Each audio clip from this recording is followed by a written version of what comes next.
बच्चों, पिछले टॉपिक में मैंने आपको सामाजिकरण के बारे में बताया था और आज उसी के आगे हम सामाजिक समूह के बारे में बता रहे हैं, क्योंकि सामाजिकरण से जुड़ा हुआ है सामाजिक समूह। सामाजिकरण हमने आपको कल बताया था कि सामाजिकरण वो प्रक्रिया है जो व्यक्ति के व्यक्तित्व के लिए अत्यंत आवश्यक है और सामाजिकरण की प्रक्रिया व्यक्ति के साथ हमेशा होती रहती है।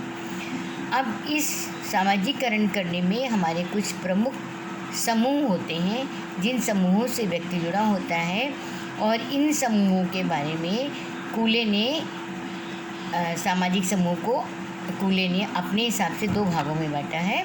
एक तो प्राथमिक समूह, दूसरा द्वितीयक समूह। इसी प्रकार से समनर ने अंतः समूह और बाह्य समूह, इसके अतिरिक्त कुछ और समाजशास्त्री हैं जिन्होंने समूहों को संदर्भ समूह के रूप में या क्षेत्रीय समूह के रूप में भी विभाजित किया है।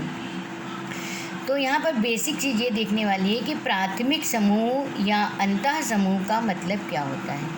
प्राथमिक समूह का मतलब होता है जहाँ पर संबंध अनौपचारिक हो।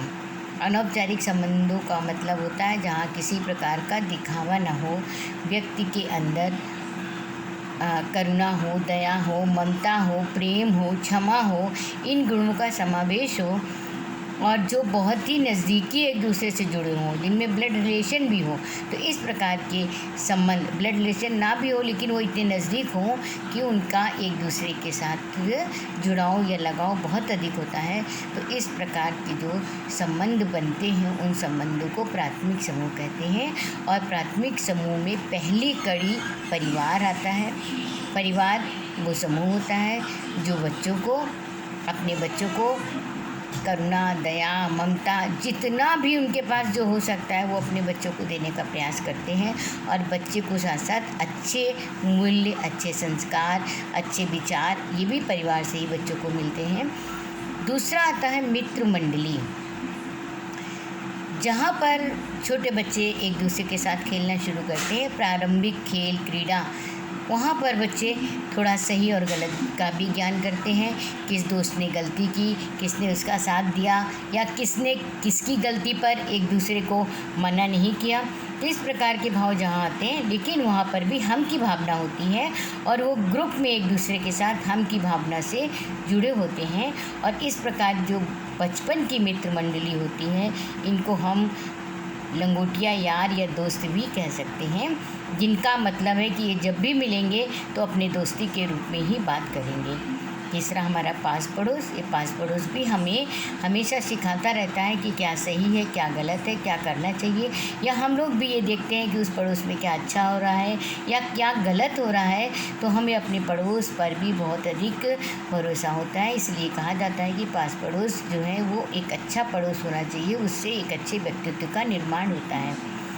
फिर हमारे रिश्तेदार आते हैं, नातेदार आते हैं, जो कि हमसे समय समय पर जुड़े रहते हैं। तो ये बच्चों प्राथमिक समूह होता है जहाँ पर हमारा एक दूसरे के साथ आमने सामने का सीधा संबंध होता है।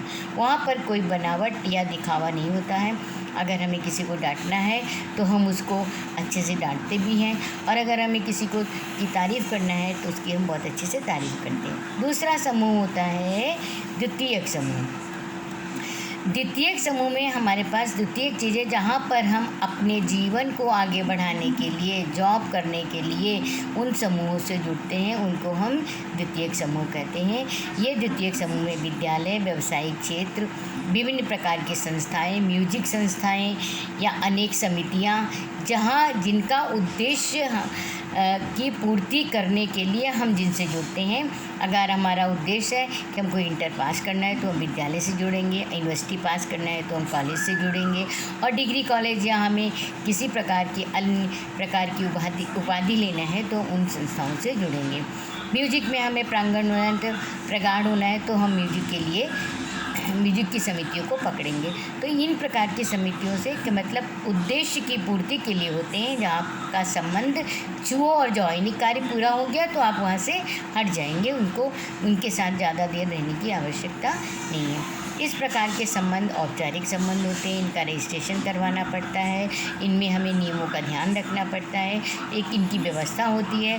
तो इन संबंधों को ही समनर ने प्राथमिक समूह को अंतः समूह के रूप में अंतः माने जहाँ अंतरांग आंतरिक संबंध हो, और बाह्य समूह माने जिनके साथ हम केवल बाह्य रूप से जुड़े हों और हम अपने कार्य के बाद उनसे अलग हो जाएं। तो हमारे समलर ने इसी चीज़ को बाह्य और आंतरिक के रूप में विभाजित किया। इसके बाद कुछ क्षेत्रीय समूह भी आ गए जो अपने को क्षेत्रों से जोड़ लेते हैं और वो क्षेत्र की उन्नति में अपनी उन्नति जोड़ते हैं।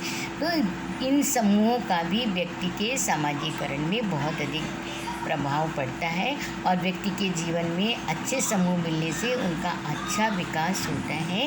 ये आपके कॉलेज एक लेसन का टॉपिक का एक महत्वपूर्ण विषय है जिसको कि तुम लोग को जानना चाहिए, और अगले परिवार में हम आपको आपके नए विषय के साथ जिसका नाम है विवाह उससे उपस्थित होंगे।